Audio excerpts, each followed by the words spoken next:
Buenos días. Vamos a ir al Evangelio de Juan, capítulo 17, y vamos a examinar la porción que tenemos hoy del Evangelio de Juan. Dice así en Juan, capítulo 17, desde el versículo 1 en adelante.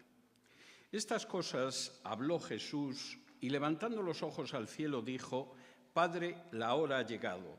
Glorifica a tu Hijo para que también tu Hijo te glorifique a ti, como le has dado potestad sobre toda carne, para que dé vida eterna a todos lo que le diste. Y esta es la vida eterna, que te conozcan a ti, el único Dios verdadero, y a Jesucristo, a quien has enviado. Yo te he glorificado en la tierra, he acabado la obra que me diste que hiciese. Ahora pues, Padre, glorifícame tú al lado tuyo con aquella gloria que tuve contigo antes que el mundo fuese. He manifestado tu nombre a los hombres que del mundo me diste, tuyos eran y me los diste y han guardado tu palabra. Ahora han conocido que todas las cosas que me has dado proceden de ti, porque las palabras que me diste les he dado y ellos las recibieron y han conocido verdaderamente que salí de ti y han creído que tú me enviaste. Yo ruego por ellos, no ruego por el mundo, sino por los que me diste, porque tuyos son. Y todo lo mío es tuyo y lo tuyo mío, y he sido glorificado en ellos. Y ya no estoy en el mundo, mas estos están en el mundo, y yo voy a ti, Padre Santo, a los que me has dado, guárdalos en tu nombre, para que sean uno así como nosotros. Cuando estaba con ellos en el mundo, yo los guardaba en tu nombre. A los que me diste yo los guardé, y ninguno de ellos se perdió, sino el hijo de perdición, para que la Escritura se cumpliese. Pero ahora voy a ti y hablo esto en el mundo para que tengan mi gozo cumplido en sí mismos. Yo les he dado tu palabra y el mundo los aborreció, porque no son del mundo como tampoco yo soy del mundo. No ruego que los quites del mundo, sino que los guardes del mal. No son del mundo como tampoco yo soy del mundo. Santifícalos en tu verdad, tu palabra es verdad. Como tú me enviaste al mundo, así yo los he enviado al mundo, y por ellos yo me santifico a mí mismo, para que también ellos sean santificados en la verdad. Mas no ruego solamente por estos, sino también por los que han de creer en mí por la palabra de ellos, para que todos sean uno, como tú, oh Padre, en mí y yo en ti, que también ellos sean uno en nosotros, para que el mundo crea que tú me enviaste. La gloria que me diste yo les he dado para que sean uno, así como nosotros somos uno. Yo en ellos y tú en mí, para que sean perfectos en unidad, para que el mundo conozca que tú me enviaste y que los has amado a ellos como también a mí me has amado. Padre, aquellos que me has dado, quiero que donde yo estoy también ellos estén conmigo, para que vean mi gloria que me has dado, porque me has amado desde antes de la fundación del mundo. Padre justo, el mundo no te ha conocido, pero yo te he conocido y estos han conocido que tú me enviaste. Y les he dado a conocer tu nombre, y lo daré a conocer aún, para que el amor con que me has amado esté en ellos y yo en ellos. El capítulo que vamos a examinar hoy del Evangelio de Juan es un capítulo enormemente trascendente. Si ustedes recuerdan, el que estudiamos la semana pasada era precisamente la última vez que Jesús se dirigía a todos sus discípulos antes de ser prendido. Y en ese sentido el capítulo 16 era un capítulo enormemente importante. Eran las últimas palabras que Jesús dirigía a sus discípulos más cercanos. Pero el capítulo 17 es, si acaso, más importante. Porque en él es Jesús el que se dirige a su Padre y se dirige a su Padre para efectuar 7 súplicas, 7 peticiones, 7 demandas en favor de sus discípulos. Y esto es tremendamente importante porque nos muestra qué es exactamente lo que Jesús quiere de nosotros, lo que espera que se va a convertir en realidad en nuestra vida, lo que desea que el Padre realice en nuestras existencias. Seguramente, me temo que para cuando acabe la exposición de la porción de Juan que vamos a ver hoy, algunos pensarán que no se parece mucho a lo que algunos consideran que tiene que pasar en la vida de los creyentes. Pero esta es la oración de Jesús, no es mi opinión. No es la opinión de un teólogo importante, no es la opinión de cualquier otra persona. Es lo que Jesús, de manera expresa y clara, le pide al Padre para sus discípulos. Es lo que espera y quiere que suceda en la vida de sus discípulos.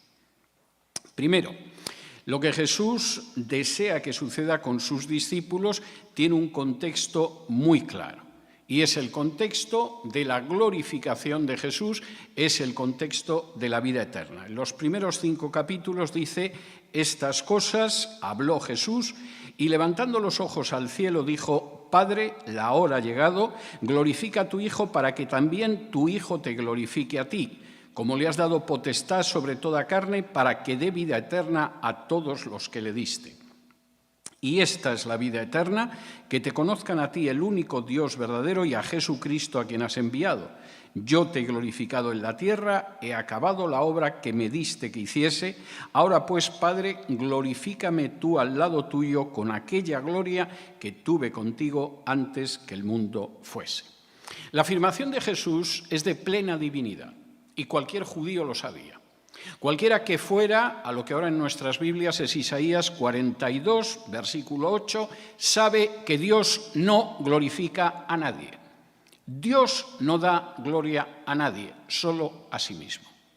Y precisamente Jesús, como Hijo igual al Padre, puede decirle al Padre que espero que me vas a glorificar con la misma gloria que tenía junto a ti antes de venir a este mundo. Hay una afirmación de comunicación, de identificación de propósitos entre dos de las personas de la Trinidad, entre el Padre y el Hijo. Y a continuación, después de que Jesús ha dicho esto, Jesús establece 7 peticiones. Primera petición: te ruego no por el mundo, sino por mis discípulos. Versículos del 6 al 10. He manifestado tu nombre a los hombres que del mundo me diste, tuyos serán y me los diste y han guardado tu palabra. Ahora han conocido que todas las cosas que me has dado proceden de ti, porque las palabras que me diste les he dado y ellos las recibieron y han conocido verdaderamente que salí de ti y han creído que tú me enviaste. Yo ruego por ellos, no ruego por el mundo, sino por los que me diste, porque tuyos son, y todo lo mío es tuyo y lo tuyo mío, y he sido glorificado en ellos.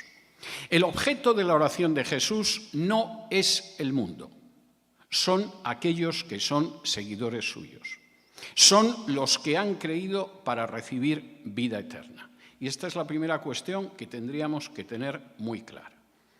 Cuando Jesús intercede ante el Padre como hombre, está haciéndolo por nosotros. Y cuando de pronto hay gente que dice, bueno, pero vamos a ver si efectivamente Dios es amor y Dios se supone que busca establecer la bondad y Dios desea nuestro bien, ¿cómo es posible que sucedan determinadas situaciones? ¿Dónde está Dios? ¿Dónde está Jesús? ¿Dónde está lo que sea?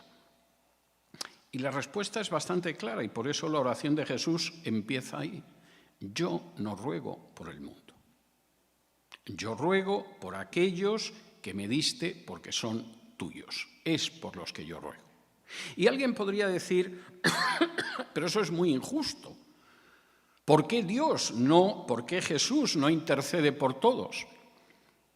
A mí me llama mucho la atención cuando la gente se queja de Dios después de que han echado a Dios a patadas de sus vidas.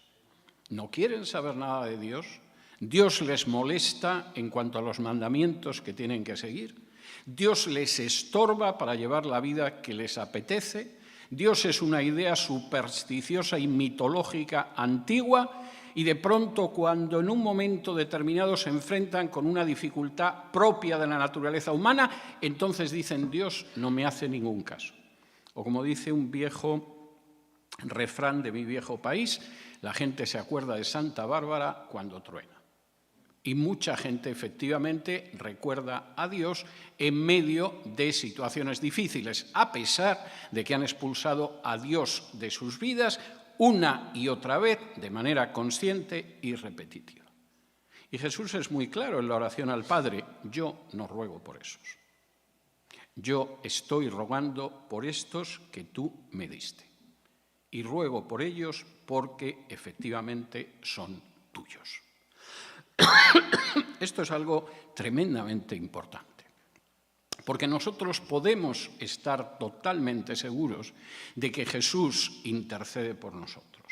Porque nosotros podemos estar totalmente seguros de que en medio de la dificultad el Hijo se dirige al Padre en favor nuestro.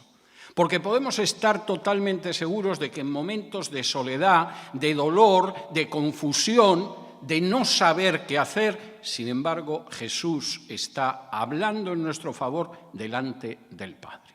Y ese es un privilegio que ciertamente Dios nos ha dado por gracia, pero que no disfruta nada más que aquellos que son del Padre y que han sido entregados al Hijo. Primera cuestión que tenemos que tener en cuenta en la oración de Jesús. Jesús no ruega por el mundo. Y lo dice de una manera muy explícita. Yo ruego por aquellos que me diste porque son tuyos.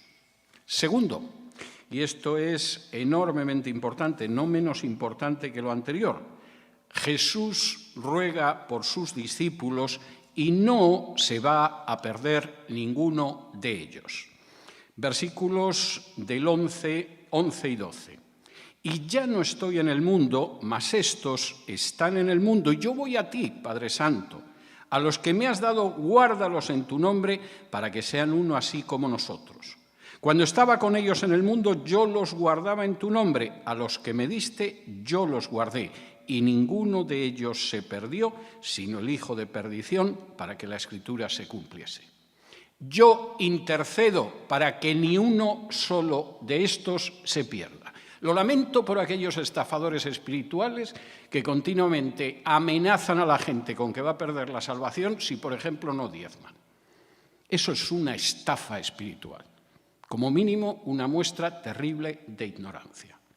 La oración de Jesús es muy clara. Yo oro por estos para que los guardes y ninguno de ellos se va a perder.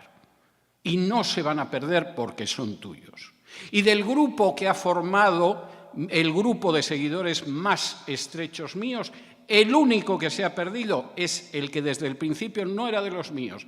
Era un hijo de perdición y es el cumplimiento de las Escrituras. Se llama Judas Iscariote. Esta es una gran promesa de Jesús. Indica que Jesús siempre está a nuestro lado y que no debemos jamás ni desesperar, ni tirar la toalla, ni rendirnos, porque no va a permitir que ninguno de los que el Padre le ha dado se pierda.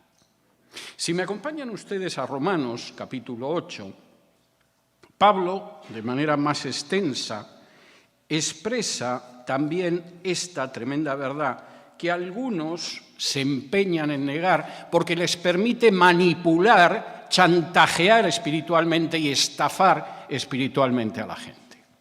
Y dice así en Romanos 8 y versículos del 28 en adelante. Romanos 8, del 28 en adelante. Y sabemos que a los que aman a Dios todas las cosas les ayudan a bien. Esto es, a los que conforme a su propósito son llamados. Porque a los que antes conoció, también los predestinó para que fuesen hechos conforme a la imagen de su Hijo, para que Él sea el primogénito entre muchos hermanos. Y a los que predestinó, a estos también llamó. Y a los que llamó, a estos también justificó. Y a los que justificó, a estos también glorificó. ¿Qué pues diremos a esto? Si Dios es por nosotros, ¿quién contra nosotros? El que no escatimó ni a su propio Hijo, sino que lo entregó por todos nosotros, ¿cómo no nos dará también con Él todas las cosas? ¿Quién acusará a los escogidos de Dios? Dios es el que justifica. ¿Quién es el que condenará? Cristo es el que murió, más aún, el que también resucitó, el que además está a la diestra de Dios, el que también intercede por nosotros. ¿Quién nos separará del amor de Cristo? ¿Tribulación, o angustia, o persecución, o hambre, o desnudez, o peligro, o espada? Como está escrito, por causa de ti somos muertos todo el tiempo, somos contados como ovejas de matadero. Antes, en todas estas cosas, somos más que vencedores por medio de aquel que nos amó. Por lo cual estoy seguro de que ni la muerte, ni la vida, ni ángeles, ni principados, ni potestades, ni lo presente, ni lo porvenir, ni lo alto, ni lo profundo, ni ninguna otra cosa creada nos podrá separar del amor de Dios que es en Cristo Jesús, Señor nuestro. Y la afirmación es una afirmación clarísima. No crean jamás a alguien que les diga que una persona que ha sido limpiada por la sangre de Cristo y que se ha apropiado por la fe del sacrificio de Cristo y que ha sido dada por el propio Padre a Cristo, va a caer de esa situación. Porque ni lo alto ni lo bajo, ni lo creado, ni potestades, ni principados nos pueden separar jamás del amor de Cristo. Y eso es evidente. Y es tremendo cómo Jesús lo dice. Estoy pidiendo por estos, no por el mundo. Segundo, ninguno de estos se va a perder.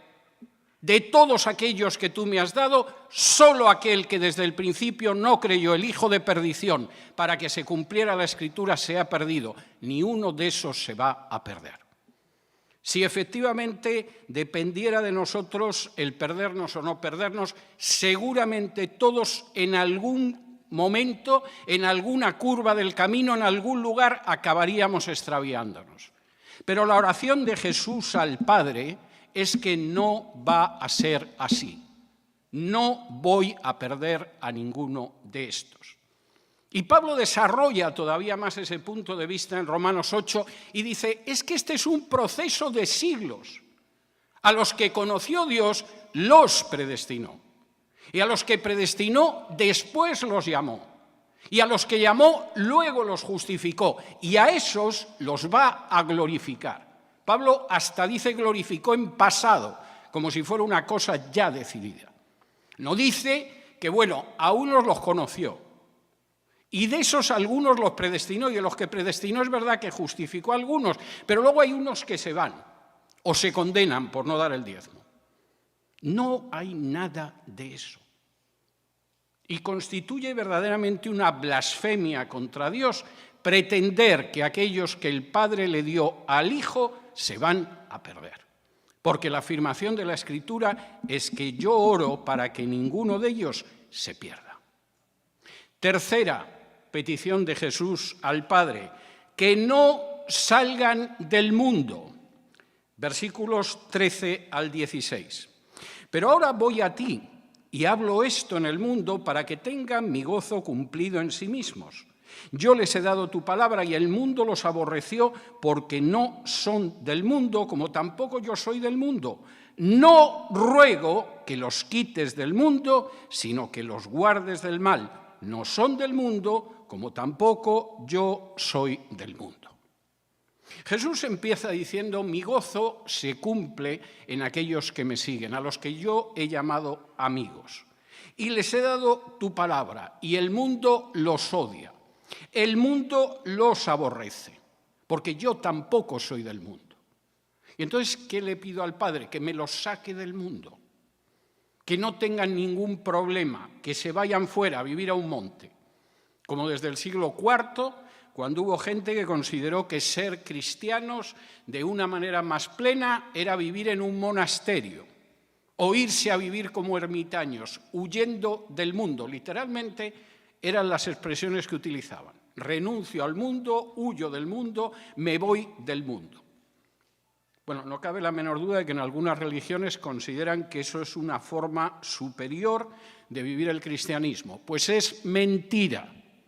Va totalmente en contra de lo que Jesús le pide al Padre. Yo sé que el mundo los aborrece. Sé que los aborrece porque yo tampoco pertenezco al mundo. Pero lo que yo te ruego no es que los quites, que los saques, que los extraigas del mundo, sino que los guardes del mal. ¿Y por qué si el mundo es malo? ¿Por qué si el mundo nos aborrece? ¿Por qué si Jesús tampoco es del mundo? Pues porque nosotros somos la luz del mundo y la sal de la tierra. Y la única esperanza que hay para esta sociedad y para este mundo y para esta cultura es si nosotros estamos dentro, testificando, arrojando luz y siendo la sal que impide que esta sociedad se corrompa totalmente. No los saques del mundo. Son la única luz que refleja la luz de Jesús. Son la única sal que impide que esta sociedad acabe corrompiéndose. Mi oración no es que los quites, que los saques, que vivan como monjes o como Amish. Yo te pido que sigan en el mundo, aunque el mundo los odia, porque yo tampoco soy del mundo. Su misión es estar en ese mundo arrojando luz. Cuarto, Jesús ruega para que sus discípulos sean santificados en la verdad. Versículos 17 al 19. Santifícalos en tu verdad, tu palabra es verdad. Como tú me enviaste al mundo, así yo los he enviado al mundo y por ello yo me santifico a mí mismo, para que también ellos sean santificados en la verdad. Hay gente que piensa que el proceso de santificación tiene que ver con determinadas prácticas, determinadas ceremonias o determinados ritos. Si haces determinadas cosas, sacrificios, donativos, etcétera, etcétera, se produce un proceso de santificación. Pero eso no es verdad. El hecho de que una persona se mortifique, se castigue, se atormente, no significa en absoluto que esa persona se santifique, porque la santificación solamente viene en la verdad. Y Jesús es muy claro. No está diciendo, muéstrales el tipo de cilicio que si se lo atan en torno a la carne y les hace que le duela mucho, los va a santificar. O el tipo de prácticas que, como son prácticas que crean sufrimiento, los van a santificar. Yo he visto gente que sube de rodillas la escalinata hasta un templo porque supuestamente eso los santifica. No, eso te destroza las rodillas, pero no creas que te santifica. Es más, hasta es posible que alimente más tu soberbia y tu orgullo espiritual. Y Jesús es muy claro. Por supuesto, mis seguidores tienen que avanzar en la santificación, pero la santificación solo pasa por la verdad. Y quien piense que la santificación tiene que ver con determinadas prácticas, penitencias, sacrificios, ni se está santificando ni está en la verdad. Y si cualquiera quiere ver lo que es avanzar, por ejemplo, en ese camino, no tiene nada más que ir a los capítulos del 5 al 7 del Evangelio de Mateo y leer el Sermón del Monte y verá que no se parece nada a lo que algunos consideran que es el camino de santidad, pero son las enseñanzas de Jesús. Señor, que sean, Padre, que sean santificados en la verdad. Quinta petición de Jesús al Padre, que estén unidos. Versículo del 20 al 23 dice así: Mas no ruego solamente por estos, sino también por los que han de creer en mí por la palabra de ellos, para que todos sean uno, como tú, oh Padre, en mí y yo en ti, que también ellos sean uno en nosotros, para que el mundo crea que tú me enviaste. La gloria que me diste yo les he dado para que sean uno, así como nosotros somos uno. Yo en ellos y tú en mí, para que sean perfectos en unidad, para que el mundo conozca que tú me enviaste y que los has amado a ellos como también a mí me has amado. Jesús desea que sean uno aquellos que creen en él, y es una oración al Padre. Ahora es muy fácil tergiversar el sentido de las palabras de Jesús. Por ejemplo, en el caso de la Iglesia Católica, el que sean uno es que todos obedezcan sin rechistar a un déspota que reina desde el Vaticano. De manera que en el momento en el que uno no se somete a esa dictadura espiritual, está pecando contra el deseo de que todos sean uno, olvidando que no hay comunión entre la luz y las tinieblas. El ser uno no significa que todos piensen lo mismo.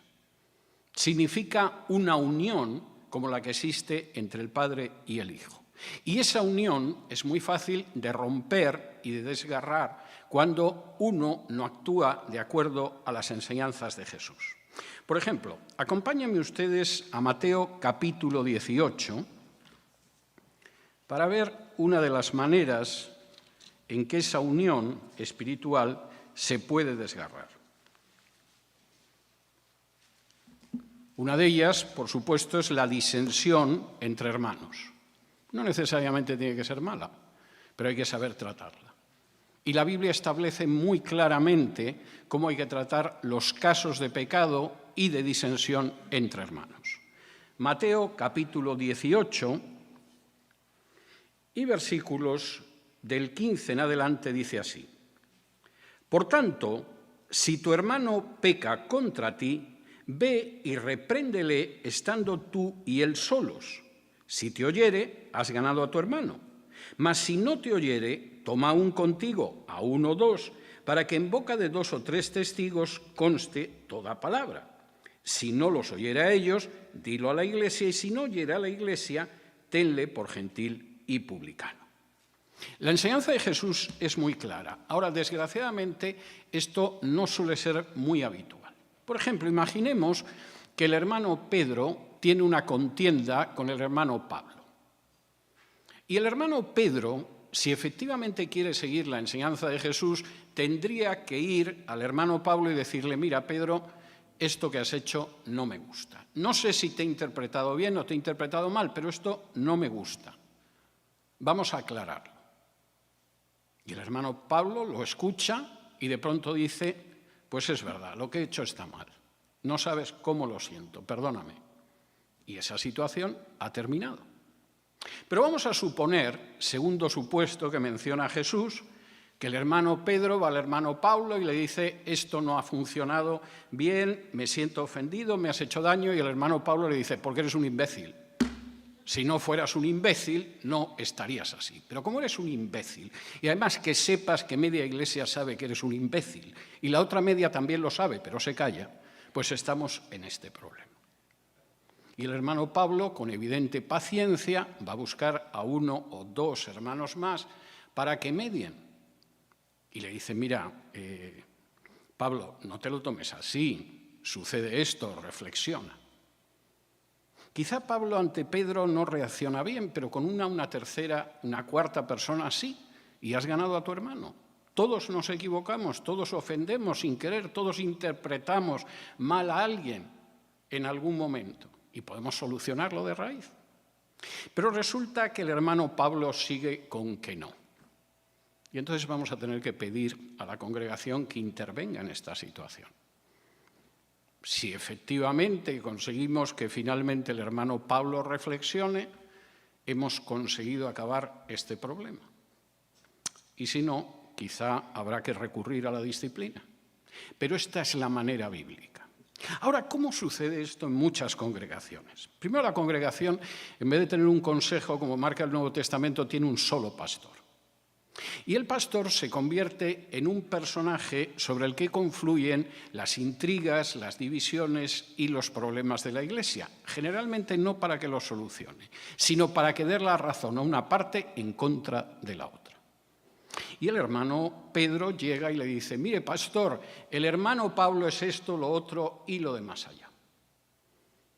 Y, por supuesto, el pastor en ese momento, en vez de seguir el modelo bíblico de ¿has hablado antes con tu hermano? ¿Has intentado arreglarlo? ¿Ha habido otra gente que os ha ayudado a intentar reconciliaros? Pues a lo mejor piensa: ojo, a ver qué decides, porque el hermano Pablo son muchos miembros y a ver si me voy a tener que bajar el sueldo a fin de mes. Y acaba en una división de la Iglesia. Porque la idea de la unión no es la idea que surge de las enseñanzas de Jesús, sino que surge del hecho de crear bandos, de crear divisiones y de no seguir el modelo bíblico de: si tu hermano peca contra ti, ve a hablar con él. No intentes enredar a una parte de la congregación, no intentes seducir al pastor, que como encima vive de esto, no es tan independiente a la hora de tomar posiciones. Queremos ser uno, sigamos la enseñanza de Jesús a la hora de solucionar los problemas dentro de una congregación. que no son buscar la destrucción del hermano Pablo porque me ha ofendido, o el apoyo del pastor para destrozar al hermano Pablo que me ha ofendido, o cualquier otro tipo de cosas. Si tu hermano peca contra ti, ve a hablar con él. Y si no te escucha, búscate otro hermano para al final ir a reconciliaros. En otras ocasiones, la división de la Iglesia no aparece por el hecho de que haya algún tipo de discusión o de trifulca de este tipo, sino por otro tipo de consideraciones. Por ejemplo, si me acompañan a la primera carta a los Corintios, que afortunadamente estudiamos hace unos meses,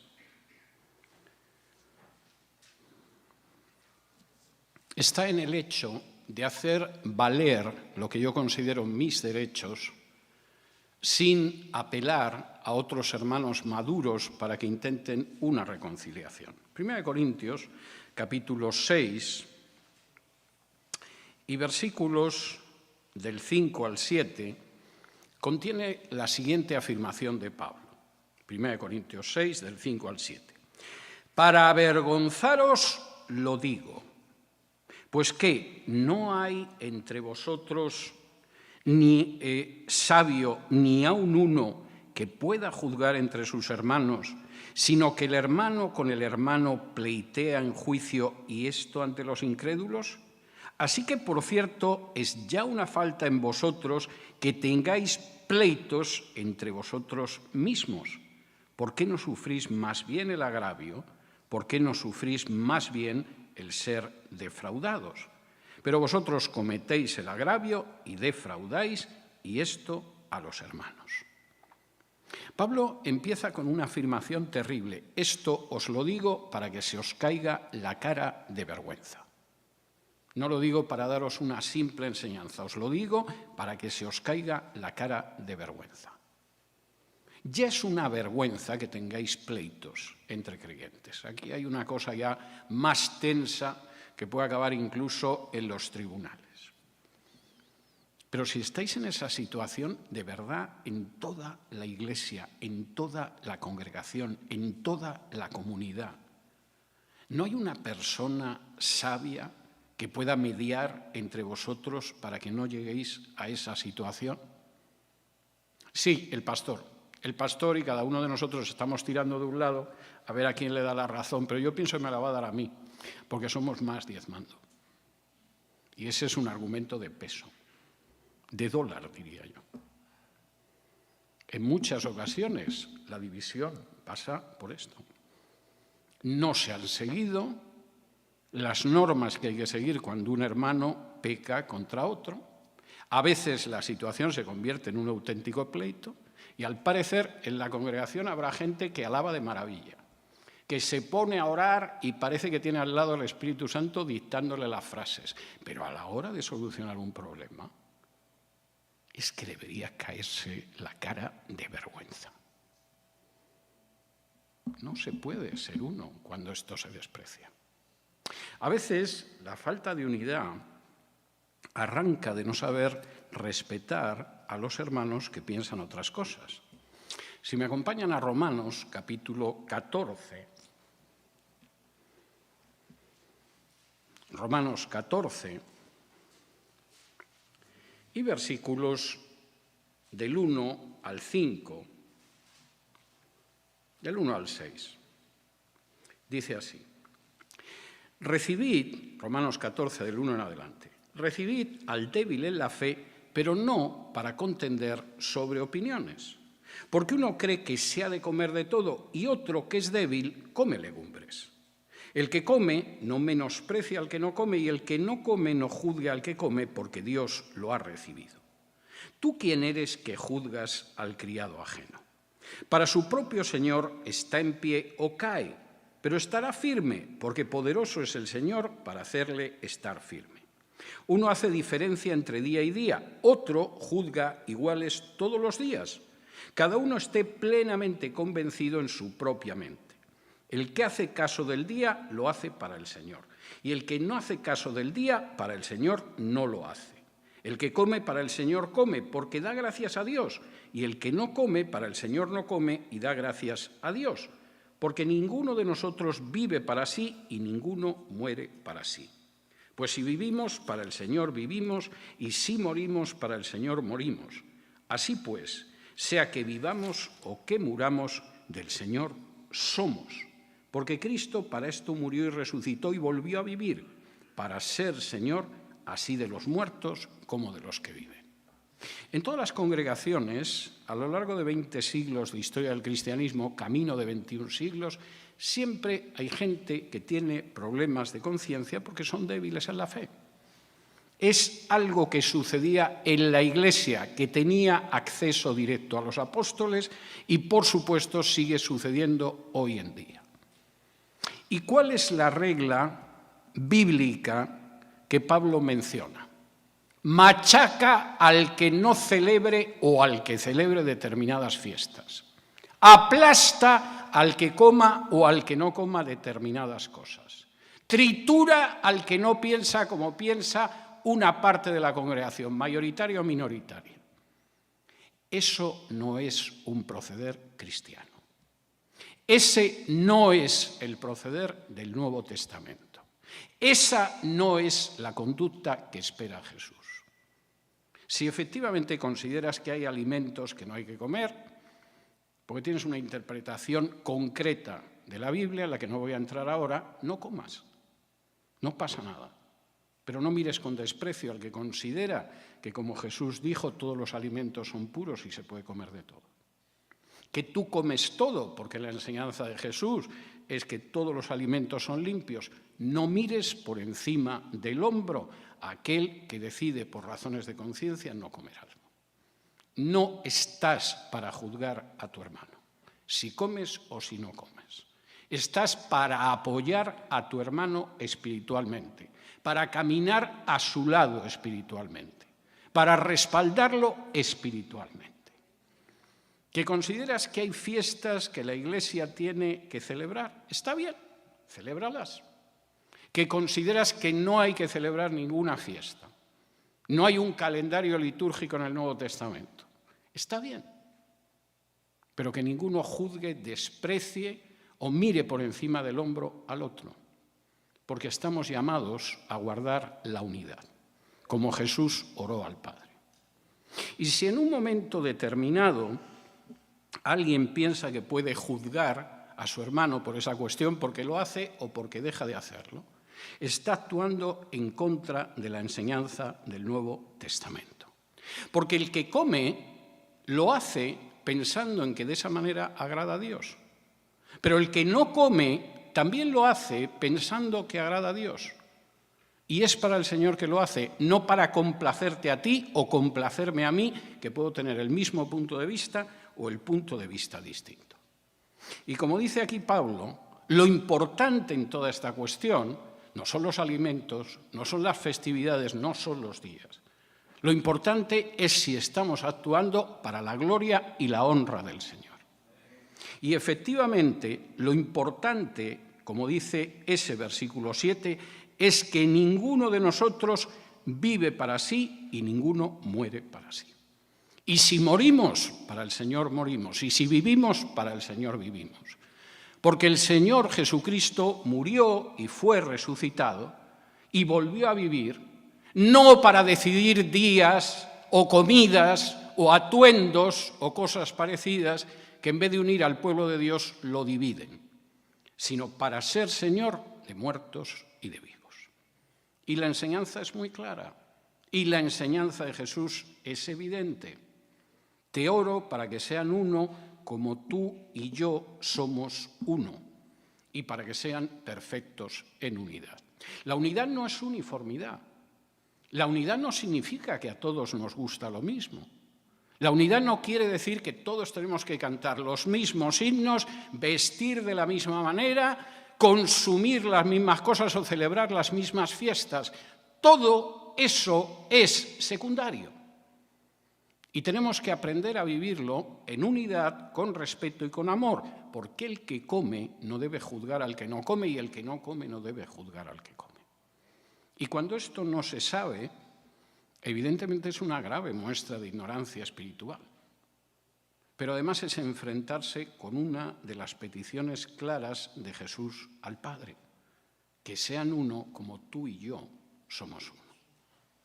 Sexto, Jesús ruega para que sus discípulos vean su gloria. Versículo 24, Padre, aquellos que me has dado, quiero que donde yo estoy, también ellos estén conmigo, para que vean mi gloria que me has dado, porque me has amado desde antes de la fundación del mundo. Jesús desea que veamos su gloria actuando en nuestras vidas. No quiere vidas grises, vidas chatas, vidas romas, vidas pobres espiritualmente. Quiere que veamos cómo su gloria está en nuestras vidas. Y deberíamos suplicarle verdaderamente a Dios que nos convierta en recipientes de la gloria de Cristo, aunque seamos vasos indignos, aunque seamos vasos de barro, aunque seamos vasos pobres. Séptima petición de Jesús al Padre, que en ellos esté el amor. Versículo 25. Padre justo, el mundo no te ha conocido, pero yo te he conocido y estos han conocido que tú me enviaste. Y les he dado a conocer tu nombre y lo daré a conocer aún, para que el amor con que me has amado esté en ellos y yo en ellos. Jesús desea realmente que el amor que se comunica entre el Padre y el Hijo esté en nosotros también. No un amor de segunda clase, sino un amor que en un momento determinado está dispuesto a enviar a su Hijo hasta la muerte de cruz por amor. Y un amor que está dispuesto a sufrir la muerte de cruz por amor y por obediencia al Padre. Y ese es el amor que Dios quiere y que Jesús desea que esté en nosotros. Si me acompañan a la carta a los Colosenses, capítulo 3, y esto está muy unido con todo lo que hemos visto hasta ahora, Pablo concluye toda una parte de la carta diciendo lo siguiente. Colosenses, capítulo 3, vamos a leer desde el versículo 12. Y dice así en Colosenses, capítulo 3, desde el versículo 12. Vestíos, pues, como escogidos de Dios, santos y amados, de entrañable misericordia, de benignidad, de humildad, de mansedumbre, de paciencia, soportándoos unos a otros y perdonándoos unos a otros si alguno tuviere queja contra otro. De la manera que Cristo os perdonó, así también hacedlo vosotros. Y sobre todas estas cosas, vestíos de amor, que es el vínculo perfecto. Pablo está acabando prácticamente la carta, va a empezar una nueva sección en que habla de las obligaciones de los esposos, de los trabajadores, de los amos, etcétera, etcétera. Pero antes de eso, él que está hablando de la vida antigua y de la vida nueva, dice, bueno, tenéis que vestíos en esa nueva vida de una serie de virtudes, de la misericordia, de la humildad, de la mansedumbre, de la paciencia. Tenéis que perdonaos de la misma manera que Dios os perdonó a vosotros. Si tenéis alguna queja alguien contra otro, perdonaos de la misma manera que Cristo os perdonó a vosotros. Y después de decir todo eso, Pablo concluye con un broche de oro. Y sobre todo eso, sobre todo ese ropaje de paciencia, de mansedumbre, de benignidad, sobre eso tenéis que colocaros algo que mantiene unido todas esas ropas, que es un cinturón, se podría traducir el cinturón perfecto en vez del vínculo perfecto, que mantiene todo ese ropaje unido, y ese es el amor. Vestíos de amor porque es lo que une todo lo demás. Es imposible ser paciente, humilde, mansedumbre, perdonar, etcétera, si no existe el amor. Lo que mantiene toda esa vestimenta sobre vosotros espiritualmente es que al final cerráis el cinturón del amor sobre todo ello. Y Jesús cierra su oración al Padre precisamente sobre eso. Y cuando se habla del amor, no se habla de cómo nos aman, sino de cómo nosotros amamos. Es muy fácil que pensemos en cómo nos aman y que realmente nos sintamos mal porque efectivamente no nos aman como querríamos que nos amaran, con razón o sin ella, pero quizá no nos gusta y nos sentimos mal. Lo importante verdaderamente es cómo nosotros amamos a los demás. Y ese es el vínculo perfecto. Ahora, reflexionen ustedes por un momento en lo que Jesús le pide al Padre en relación con nosotros. Hay gente que cuando traza lo que tiene que ser la vida de cada cristiano en particular y la vida de los cristianos en bloque, comenta cosas que suenan muy bien y que entusiasman a la gente.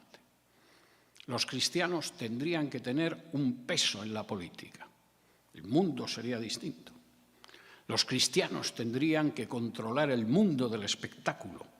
El espectáculo sería distinto de la basura que vemos, igual que en la política, en otras cosas. Los cristianos tendrían que controlar el mundo de la economía. Hay gente que incluso habla de determinadas secciones de la sociedad que tienen que ser conquistadas por los cristianos. No digo que el mensaje no sea sugestivo o atractivo, pero es de estar muy despistado, porque Jesús no dice absolutamente nada de todo eso. Lo que Jesús le pide al Padre es muy diferente.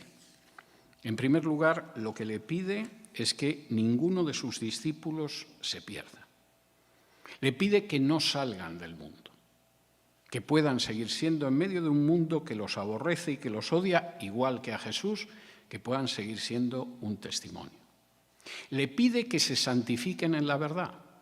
Tú puedes llegar a ser senador, incluso hasta puede que seas creyente, y puedes rebuznar de una manera terrorífica si efectivamente tu vida no está santificada en la verdad. Yo a veces oigo a algunos políticos que dicen que son cristianos y seguramente lo serán. Me da escalofríos cuando les oigo hablar las barbaridades que dicen, muy distantes del mensaje de Jesús. Y por supuesto, junto con eso, Jesús quiere que su pueblo esté unido, aunque sea un pueblo que tiene gustos y sensibilidades y formas de ver las cosas que son distintas, y quiere que su pueblo vea su gloria en su vida cotidiana. Y quiere como gran conclusión que en su pueblo exista el mismo amor que tienen el Padre por el Hijo. Esto es lo que Jesús espera de nosotros. Yo sé que no es lo que más gusta. Hay gente que, por supuesto, prefiere creer que lo que Dios quiere de nosotros es que seamos ricos.